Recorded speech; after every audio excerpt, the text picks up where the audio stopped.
নমস্কার সকলকে, সবাইকে জানাই চতুর্থীর অনেক অনেক শুভেচ্ছা।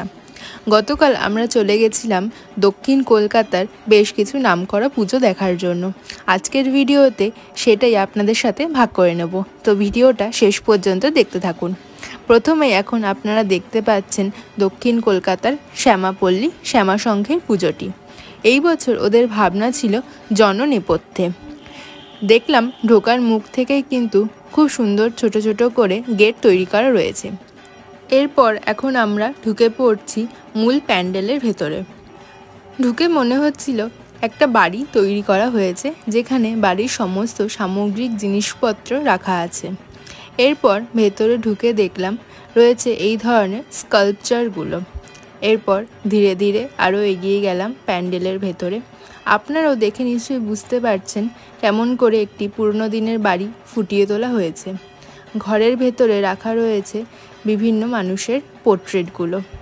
এরপর দেখে নেব এখানকার মায়ের প্রতিমা কেমন হয়েছে। ঢুকেই সোজা মায়ের বিগ্রহ রাখা, এবং মায়ের প্রতিমা কিন্তু অসম্ভব সুন্দর। মায়ের মুখ এত স্নিগ্ধ এবং শান্ত, দেখে কিন্তু খুবই ভালো লাগছে। এবং এখানে কিন্তু একটি গ্রাম বাংলার মেয়ের মুখই ফুটিয়ে তোলা হয়েছে মায়ের মাধ্যমে। দেখতে পাচ্ছেন চারিদিকে রয়েছে সমস্ত বাসনপত্রগুলো, যেটার থেকে বোঝা যাচ্ছে মা কিন্তু আমাদের মতোই একজন বাংলার মেয়ে।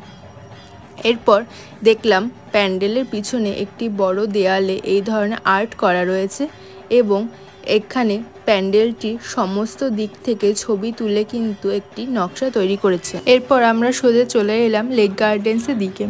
এখানে এসে প্রথমে চলে গেলাম যোধপুর পার্কের পুজোটি দেখার জন্য। প্যান্ডেলটি উদ্বোধন হবে আজ 7ই অক্টোবর বিকেল 4টের সময়, তাই আমরা ভেতরে আর ঢুকতে পারিনি। এই বছর ওদের ভাবনা নিস্তর নিস্তারিণী। বাইরেতে যতটা দেখলাম সেটা দেখেই এবার চলে আসলাম তার পেছনেই 95 পল্লী অ্যাসোসিয়েশনের পুজোটি দেখার জন্য। এই বছর ওদের ভাবনা ছিল ভবতারিণী। এত সুন্দর করে সামনে একটি কাঠের নৌকো বানানো ছিল, থিমটা কিন্তু প্রথম থেকেই বোঝা যাচ্ছিল। মা যে আমাদেরকে আমাদের দুঃখ কষ্ট থেকে মুক্তি দিয়ে আনন্দের সাগরে ভাসিয়ে নিয়ে যায়, সেটাই এবার ওদের ভাবনা। ভেতরে ঢুকে দেখলাম ভেতরে খুব সুন্দর নীল রঙের আলো দিয়ে কারুকার্য করা রয়েছে, এবং মাঝখানে একটি খুব সুন্দর কিন্তু পদ্ম ফুলের ওপর জলের ফোঁটা পড়ছে এরকম বোঝানোর জন্য একটি স্ট্রাকচার তৈরি করা রয়েছে। চারিদিকের আলোতে কিন্তু এক মায়াবী পরিবেশ তৈরি হয়েছিল। রাতের বেলায় পুজোটা দেখলে কিন্তু আরও অনেক বেশি সুন্দর লাগবে। প্যান্ডেলের একদম মাঝেই মা অবস্থিত, এবং তার চার ছেলে মেয়ে কিন্তু নৌকো করে যেন ধরাধামে নেমে আসছে। আমাদের সাথে ঘুরে দেখতে থাকুন 95 পল্লীর এই বছরের ভাবনা এবং প্যান্ডেলটি। আমি তো রেকমেন্ড করব অবশ্যই একবার কিন্তু এই প্যান্ডেলটা ঘুরে যাবেন।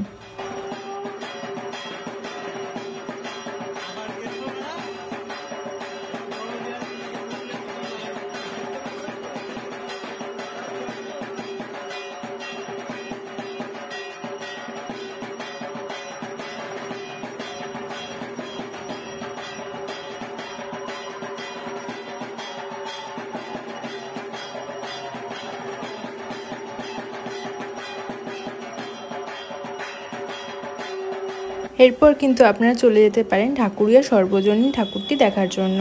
আমরা সোজা চলে এসেছিলাম সেলিমপুর পল্লীতে। এখানে প্রথমেই দেখে নেব সেলিমপুর পল্লী সার্বজনীনের পূজা মণ্ডপটি।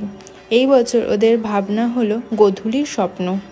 এইখানে দুপাশে যে রঙিন কার্ডবোর্ডগুলো দেখতে পাচ্ছেন, সবগুলোতে কিন্তু ছোট ছোট এলইডি লাইট জ্বলছিল, এবং প্যান্ডেলের ভেতরেও কিন্তু সেই আলোর খেলা বর্তমান। ওপরে বিশাল বড় একটি পদ্ম ফুল বানানো হয়েছিল, যার প্রত্যেকটি স্তরেই কিন্তু একটা একটা ছোট ছোট পদ্ম ফুল রাখা ছিল। এখানে আমাদের স্বপ্নে যে অ্যাবস্ট্রাক্ট চিন্তাভাবনাগুলো আসে, সেগুলোই ফুটিয়ে তোলার চেষ্টা করা হয়েছিল। আমার তো এখানকার মায়ের বিগ্রহ সবথেকে বেশি সুন্দর লেগেছিল। ছোট্ট মায়ের মূর্তি, এবং সেটা কিন্তু সম্পূর্ণ জড়োয়ার গয়নাতে বাঁধানো। তার নিচে ছোট ছোট লক্ষ্মী, সরস্বতী, গণেশ এবং কার্তিকও রাখা। সব মিলিয়ে কিন্তু মায়ের বিগ্রহ অনবদ্য এবং মন জুড়িয়ে যাওয়ার মতো। আপনারাও ভালো করে দেখে নিন মায়ের এই বছরের সাজ।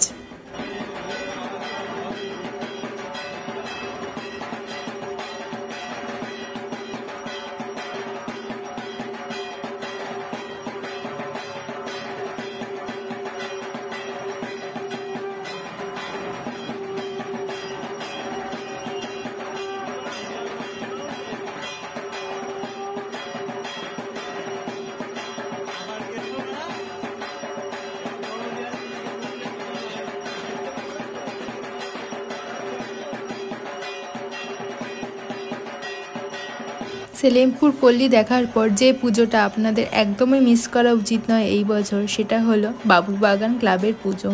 এই বছর ওদের থিম কবি তীর্থ, এবং প্যান্ডেলের সাথে সাথে এখানে যে ব্যাকগ্রাউন্ডে আবহ সঙ্গীতটা চলছিল সত্যি অনবদ্য। সমস্ত আমাদের বিখ্যাত যত কবিতা রয়েছে সেগুলো কিন্তু আবৃত্তি করে শোনানো হচ্ছিল, এবং প্যান্ডেলে এত ডিটেলসে প্রত্যেকটা কবিতা এবং সমস্ত কবিদের পরিচিতি লেখা ছিল, দেখে কিন্তু মনটা ভরে গেল। যারা সাহিত্যপ্রেমী আছেন তারা কিন্তু এই প্যান্ডেলটা খুবই পছন্দ করবেন। মাঝখানে কিন্তু ঝাড়বাতির জায়গায় লাগানো ছিল বিশাল বড় একটি পৃথিবী, এবং তার নিচে কিন্তু ছিল একটি বড় কাচের আয়না, এবং সে আয়নাতে কিন্তু দেখা যাচ্ছিল পৃথিবীর থেকে যেন একটু একটু করে খুলে চলে আসছে আমাদের বাংলা ভাষা। বর্তমানে বাংলা ভাষার যে অবক্ষয় সেটি ফুটিয়ে তোলার চেষ্টা করা হয়েছে এইভাবে। মাঝে মা কিন্তু অবস্থিত এক সাহিত্যিক রূপে, সেইটাও আপনারা দেখতে কিন্তু ভুলবেন না। সব মিলিয়ে আমার কিন্তু এই বছর বাবুবাগানের ভাবনা এবং ওদের এই থিমের এক্সিকিউশন খুবই ভালো লাগলো। তার সাথে কিন্তু আবহ সঙ্গীতটাও একেবারে চার চাঁদ লাগিয়ে দিচ্ছিল।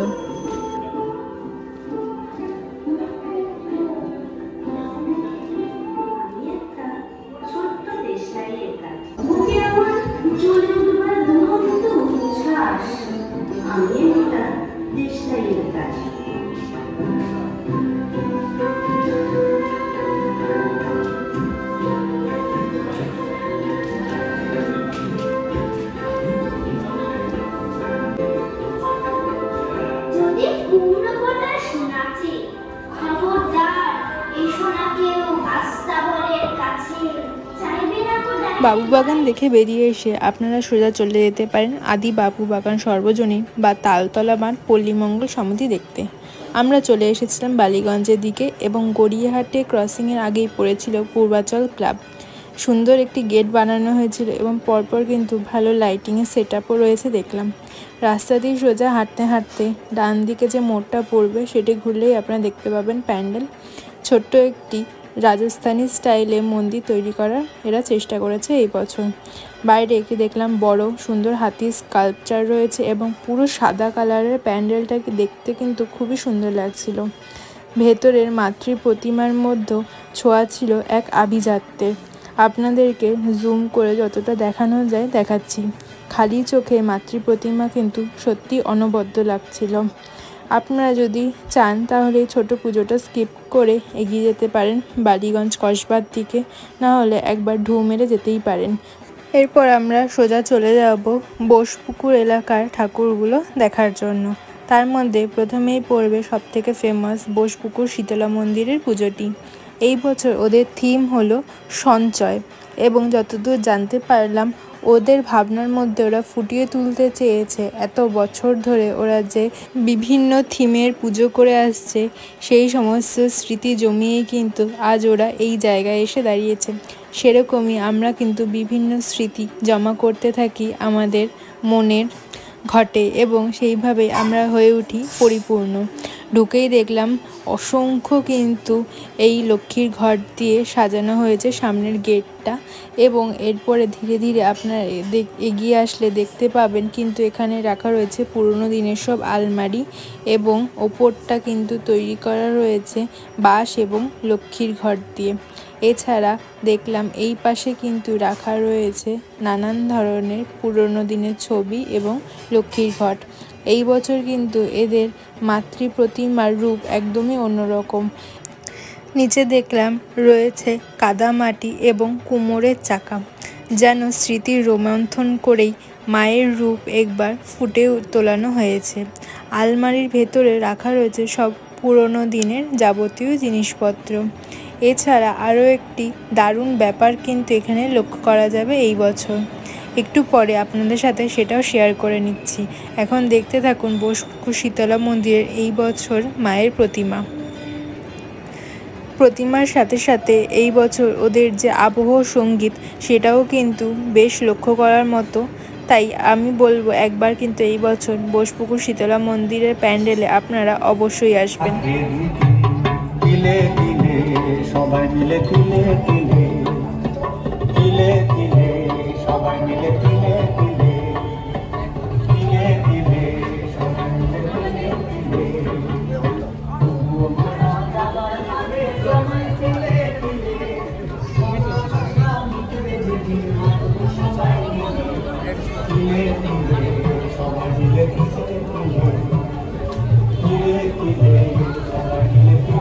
এই প্যান্ডেলের পেছনেই এখন আপনারা যে আরেকটি প্যান্ডেল দেখতে পাচ্ছেন সেটাও কিন্তু এদেরই অংশ। এবং যতদূর জানলাম শিল্পীর থেকে, এটা হলো বোসপুকুর শীতলা মন্দিরে 2001 সালে যে মণ্ডপটি তৈরি করা হয়েছিল সেটা। এবং এই প্যান্ডেলটির থেকে কিন্তু ওদের জনপ্রিয়তা শুরু হয়। সাইডে কিন্তু একটি ছোট ছবিও এখানে মেনশন করা রয়েছে, যেটা 2001 সালে। সমস্ত চায়ের ভাঁড় দিয়ে কিন্তু তৈরি করা হয়েছে প্যান্ডেলটা। সুতরাং এর থেকে বোঝাই যাচ্ছে শিল্পীর ভাবনায় ফুটিয়ে তোলা হয়েছে ওদেরই এই একটি প্রিয় স্মৃতি। এছাড়া কিন্তু ওর ভেতরেও রয়েছে মাতৃ প্রতিমা, যেটা 2001 সালেই হয়েছিল। আপনারা যখন এখানে দর্শন করতে আসবেন তখন কিন্তু এই মায়ের প্রতিমাও দর্শন করতে একদমই ভুলবেন না। আমরা দূর থেকেই জুম করে মায়ের বিগ্রহ দেখে নিলাম, কারণ তখনও কিন্তু প্রেসের লোক এসেছিল বলে সাধারণ লোককে ঢুকতে দিচ্ছিল না। এরপর ধীরে ধীরে এগিয়ে গেলাম প্যান্ডেলের অন্য দিকটায়। এখানেও দেখলাম অসংখ্য কিন্তু পুরনো দিনের আলমারি যেরকম হয় সেরকম আলমারি রাখা ছিল। প্যান্ডেলের বাইরেও বড় বড় দুটো আলমারি রাখা, যাতে কিন্তু এত বছর ধরে ওরা যত পুরস্কার পেয়েছে সেই সমস্ত পুরস্কারগুলো ডিসপ্লে করা ছিল। বোসপুকুর শীতলা মন্দিরের প্যান্ডেলটি দেখে আসার পর আপনারা কিন্তু দেখে নিতে পারেন এই অঞ্চলেরই আরও অন্যান্য পুজোগুলো। তার মধ্যে কিন্তু উল্লেখযোগ্য হলো বোসপুকুর তালবাগানের পুজোটা। আমরা এরপর সোজা চলে এসেছিলাম রাজডাঙ্গা নব উদয়ন সংঘর পুজোটা দেখতে। এটি কিন্তু অ্যাক্রোপলিসের সামনেই। এই বছর ওদের ভাবনা হলো ভারসাম্য, এবং এই বছরের আমার মনে হয় ওয়ান অফ দ্য বেস্ট পুজো। শিল্পীর তরফের এই ভাবনাকে আমি জানাই কুর্নিশ। আমাদের বর্তমানে এই নগরায়নের জন্য প্রকৃতির যে ধ্বংসলীলা চলছে সেটাই কিন্তু ফুটিয়ে তোলা হয়েছে। মাঝখানে দেখতে পাচ্ছেন বিশাল বড় একটি গাছ, কিন্তু সেই গাছটি কিন্তু শুকিয়ে গেছে। চারিদিকে কিন্তু গড়ে উঠেছে কলকারখানা। থিমের এই পুরো ভাবনাটা বাইরেই কিন্তু একটি ব্যানারের মধ্যে লেখা রয়েছে, আপনারা চাইলে সেটাও পজ করে দেখে নিতে পারেন। আমরা এরপর ধীরে ধীরে ঢুকে পড়লাম প্যান্ডেলের ভেতরে। এখানে সমস্ত পুরনো দিনের লোহা দিয়ে কিন্তু বানানো হয়েছে প্যান্ডেলটা, এবং রাতের বেলা দেখতে কিন্তু আরও বেশি সুন্দর লাগবে, তার কারণ লাইটিংটাও হয়েছে এখানে অনবদ্য। ভেতরে ঢুকে দেখলাম রাখা রয়েছে মাঝখানে একটি জীবন্ত গাছ, যেটি কিন্তু প্রতীক যে এখনও কিছুটা হলেও প্রকৃতি বেঁচে রয়েছে এবং আমরা যেন সেটাকে রক্ষা করার জন্য এগিয়ে আসি। সবচেয়ে বেস্ট হলো এই বছর এখানকার মাতৃ প্রতিমা। ধীরে ধীরে আপনারা দেখতে থাকুন, আমরা ভেতরে যাচ্ছি এবং আপনাদের সাথে শেয়ার করে নেব পুরোটাই।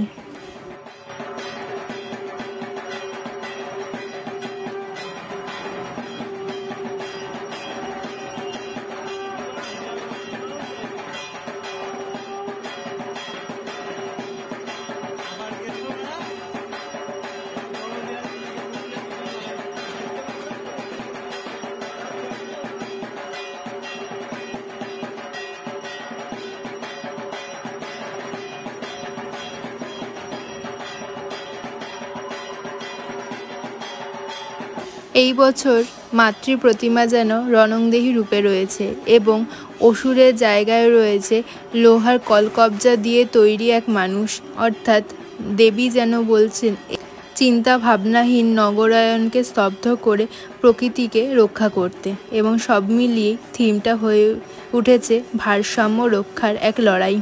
আমরা পুরো থিমটা ভালো করে একবার ঘুরে দেখে তারপর চলে গেছিলাম কিন্তু লাঞ্চ করার জন্য, কারণ বেশ খানিকটা দুপুর হয়ে গেছিল। আপনারা এই অঞ্চলে আরও দেখে নিতে পারেন নন্দীবাগান সর্বজনীন এবং পূর্বাচল শক্তি সংঘের পুজোটি।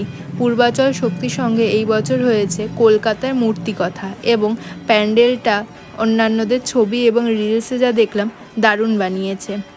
আমরা তারপরে বিকেলবেলা চলে গেছিলাম ঢাকুরিয়ার দিকে এবং প্রথমে দেখে নিলাম ঢাকুরিয়া শহীদনগরের পুজোটি। এই বছর ওদের থিম হলো উমা এলো পারে। পুরো প্যান্ডেলটিতে অসংখ্য নৌকো এবং মাছের জাল দিয়ে বানানো হয়েছে, এবং আবহ সঙ্গীতে কিন্তু শোনা যাচ্ছিল সমুদ্রের ঢেউয়ের আওয়াজ। সব মিলিয়ে এই আলোর খেলা এবং আবহ সঙ্গীতে কিন্তু প্যান্ডেলটা অসাধারণ লাগছিল দেখতে। ধীরে ধীরে আমরা এগিয়ে গেলাম মাতৃ প্রতিমার সামনে এবং দেখলাম মায়ের রূপও যেন এক মৎস্যজীবী ঘরের মেয়ের মতোই ফুটিয়ে তোলা হয়েছে। ছোট্ট একচালা ঠাকুরটি দেখতে খুবই সুন্দর লাগছিল। আপনারাও দেখতে থাকুন আমাদের সাথে।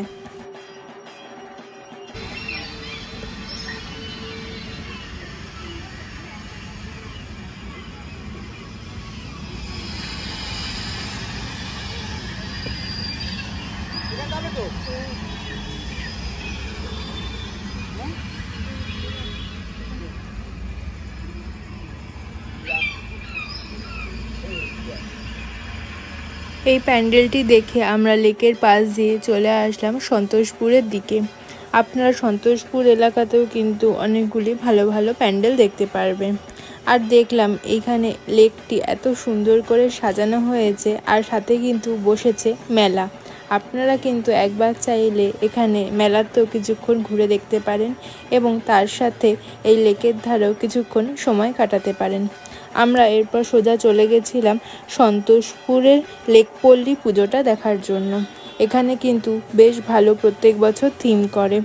এই বছর ওরা ওদের ভাবনায় ফুটিয়ে তুলেছিল চালচিত্র। যেহেতু বিকেল হয়ে গেছিল, তখন দেখলাম বেশ ভালোই কিন্তু লাইন পড়েছে প্যান্ডেলটি দেখার জন্য। প্রায় 15-20 মিনিট মতো প্যান্ডেলের লাইনে দাঁড়ানোর পর আমরা ভেতরে ঢুকতে শুরু করলাম। এই থিমের মাধ্যমে শিল্পী অভিজিৎ ঘটক ফুটিয়ে তুলতে চেয়েছেন আমাদের ভারতে আদিম যুগ থেকেই যে শিল্পকলার সাথে যুক্ত রয়েছে এবং কতটা উন্নতি হয়েছে বর্তমানে। এখানে আপনারা অজন্তা ইলোরা চিত্র ভাস্কর্যের থেকে অনুপ্রাণিত বিভিন্ন ধরনের ছবি দেখতে পাবেন। এছাড়া স্বাধীনতার পূর্বে যে বিখ্যাত শিল্পীরা ছিলেন তাদের সমস্ত চিত্র কিন্তু এখানে প্রদর্শন করা রয়েছে। প্রত্যেকটা ছবির নিচে কিন্তু কোন শিল্পীর আঁকা এবং কত সালে সেটি উপস্থাপনা করা হয়েছিল সব কিছু লেখা রয়েছে।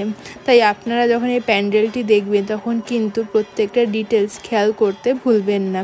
আমি যতটা সম্ভব দেখানোর চেষ্টা করেছি।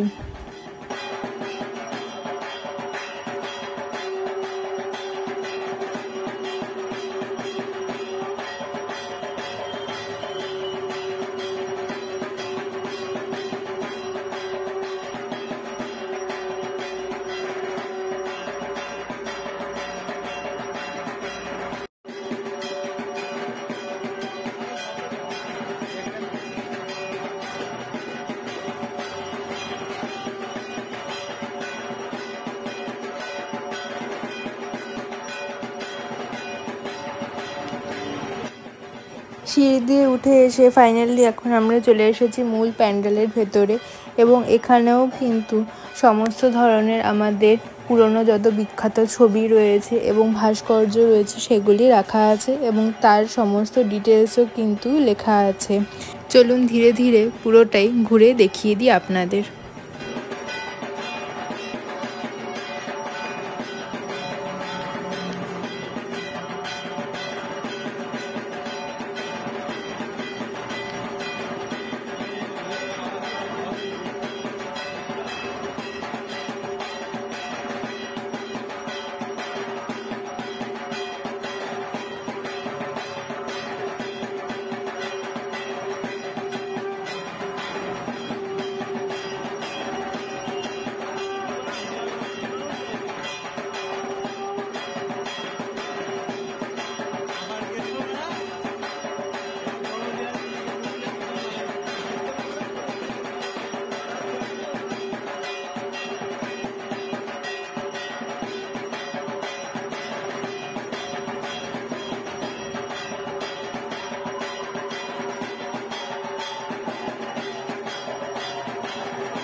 এত ধরনের আর্ট ভাস্কর্য সব কিছুর মাঝে মা বিরাজমান এবং সেটিও কিন্তু বানানো হয়েছে অজন্তা ইলোরা চিত্রশৈল্পীর ওপর ভিত্তি করেই। সেটা আপনারা দেখলেই বুঝতে পারবেন।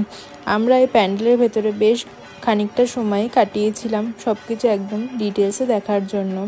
মায়ের প্রতিমা কিন্তু খুবই সুন্দর এবং বেশ অন্যরকম এক শৈল্পিক ছোঁয়া রয়েছে। বেরোনোর সময় দেখলাম একটি বড় বুদ্ধ মূর্তিও রয়েছে, যা অজন্তা গুহায় পাওয়া গিয়েছিল। এইভাবেই সমস্তটা ফুটিয়ে তোলা হয়েছে এবং ওপরে বড় বড় করে লেখা রয়েছে world heritage site Ajanta caves. তাহলে আপনারা বুঝতেই পারছেন থিমটা কত সুন্দর করে এক্সিকিউট করে লোকের সামনে ফুটিয়ে তোলা হলো। আপনারা কিন্তু অবশ্যই একবার এসে এই সন্তোষপুর লেকপল্লী পুজোটা দেখে যাবেন। রাতের বেলা যেরকম আলোর খেলা এবং তার সাথে আবহ সঙ্গীতে প্যান্ডেলটা সুন্দর লাগছে, আশা করছি দিনের বেলাতেও সমস্ত ডিটেলস কিন্তু খুব ভালো করে দেখা যাবে। এরপর আমরা চলে আসলাম সন্তোষপুর অ্যাভিনিউ সাউথের পুজোটা দেখার জন্য। এটি কিন্তু ওয়ান অফ দ্য আন্ডাররেটেড পুজো। এই বছর ওদের থিম হলো আগমন এবং গমন, এবং এখানে ফুটিয়ে তোলা হয়েছে কিভাবে একদম পুরনো দিন থেকে আমাদের বিভিন্ন যানবাহনের যে মাধ্যম সেটি উন্নত হয়েছে। পালকি থেকে শুরু করে ট্রাম এবং বর্তমানে যে ট্যাক্সি এবং মেট্রো সব কিছুই এখানে আপনারা দেখতে পাবেন। ঢোকার মুখেই দেখলাম রাখা রয়েছে রিক্সার যে মাথাগুলো হয় সেগুলো, এবং খুব সুন্দর লাইটিং করা রয়েছে। এদের আবহ সঙ্গীতটাও কিন্তু খুবই ইউনিক এবং প্যান্ডেলটাকে একই সূত্রে বাঁধার কাজে সাহায্য করছে। আপনারা এখন দেখতে থাকুন আমাদের সাথে সন্তোষপুর এভিনিউ সাউথের পুজো প্যান্ডেলটি।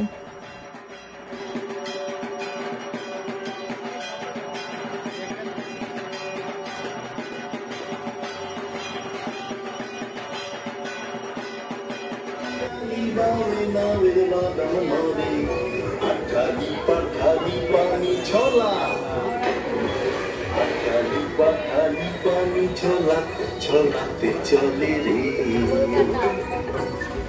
বজটা মারল ঘরে জল ভূতলেতে গরু গাড়ি, আরে ভূতলেতে গরু গাড়ি টিকিওয়ালাটা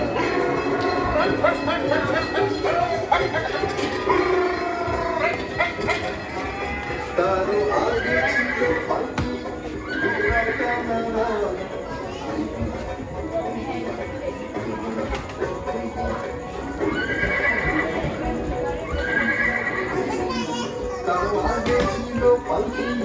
ঘোড়ায় টানানো সিংহের আবিষ্কারে মহাবিপ্লব, আরে সিংহের আবিষ্কারে মহাবিপ্লব।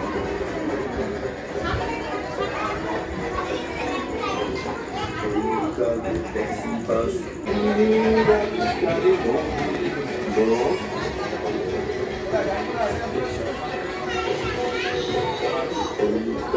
ট্যাক্সি বাস মোটর সাইকেল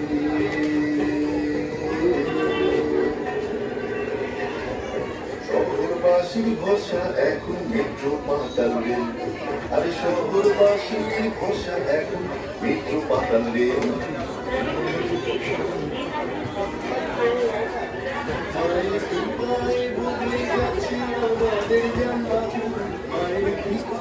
আশা করছি আগের প্যান্ডেলটা আপনাদের ভালোই লেগেছে। এরপর আমরা হাঁটতে হাঁটতে চলে আসলাম সন্তোষপুরেরই আরেকটি বিখ্যাত পুজো সন্তোষপুর ত্রিকোণ পার্ক। এই বছর ওদের ভাবনা হলো উদযাপন। ধীরে ধীরে এবার ঢুকে পড়বো আমরা প্যান্ডেলের ভিতরে। রাস্তার ওপরে কিন্তু প্রত্যেক বছর এই প্যান্ডেলটি হয় এবং ছোটোর মধ্যে খুব সুন্দর করে এরা বানায়। দেখা যাক এই বছর কি করেছে।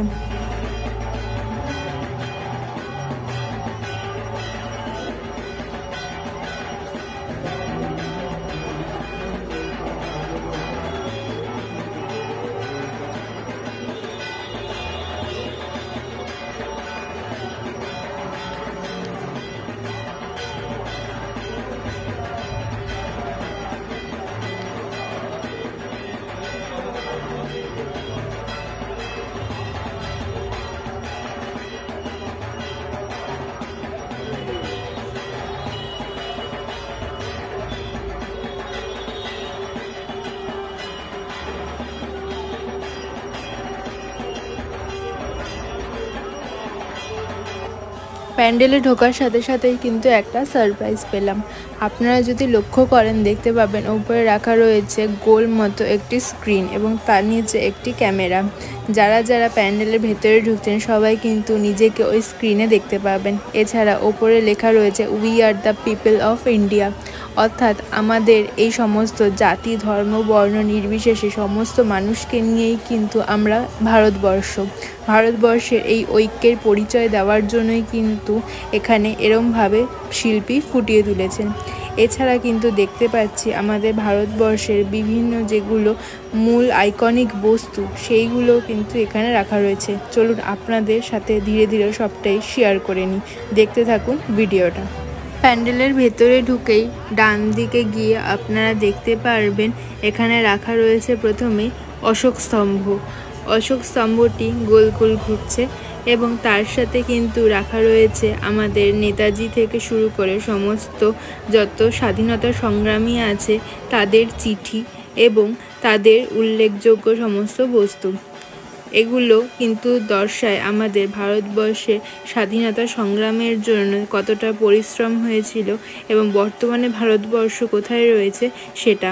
তাছাড়া দেখলাম এখানে রাখা রয়েছে তাতিয়া টোপি থেকে শুরু করে সমস্ত যুদ্ধে শহীদ হওয়া আমাদের বিখ্যাত নেতারা। তার সাথে আবহ সঙ্গীতে শোনা যাচ্ছে আমরা একই ধর্ম বর্ণ জাতি, অর্থাৎ ভারতবর্ষের মধ্যে এই যে ঐক্য সেটাই ফুটিয়ে তোলা হয়েছে। আমি তো সাজেস্ট করব অবশ্যই আপনারা কিন্তু এই প্যান্ডেলটাও মিস করবেন না। এছাড়া মাতৃ প্রতিমাও কিন্তু এখানে অনবদ্য এবং তার সাথে কিন্তু রাখা ছিল ভারতের সংবিধান। ধীরে ধীরে দেখতে থাকুন প্যান্ডেলের পুরোটাই।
এই প্যান্ডেলের সাথেই আমাদের তৃতীয়ার পুজো পরিক্রমা শেষ হলো। আপনারা কিন্তু আমাদের চ্যানেলটি সাবস্ক্রাইব করবেন আরও এই ধরনের পুজো পরিক্রমা দেখার জন্য। এই ভিডিওটি ভালো লাগলে একটি লাইক করে দেবেন এবং কমেন্টে আমাদের জানাবেন। দেখা হবে অন্য একটি ভিডিওতে। ভালো থাকবেন, ধন্যবাদ।